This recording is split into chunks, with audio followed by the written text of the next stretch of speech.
Felicidades, Mocase. 30 años construyendo un proyecto que es para siempre. Para el resto del tiempo del universo, ¿no? Un proyecto donde es de destacar vuestra tozudez, vuestra originalidad, ¿no? Vuestra tenacidad, a pesar de todo el dolor, ¿no? Que se ha sufrido.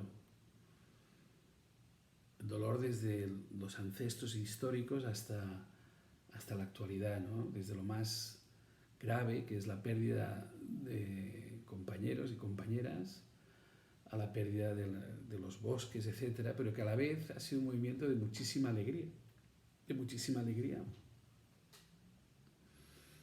con muchos éxitos, un proyecto humano implantado en el territorio, en la región, en todo el continente aparte, ¿no? A través del Movimiento Nacional Campesino Indígena y de la CLOC y de la Vía Campesina, claro.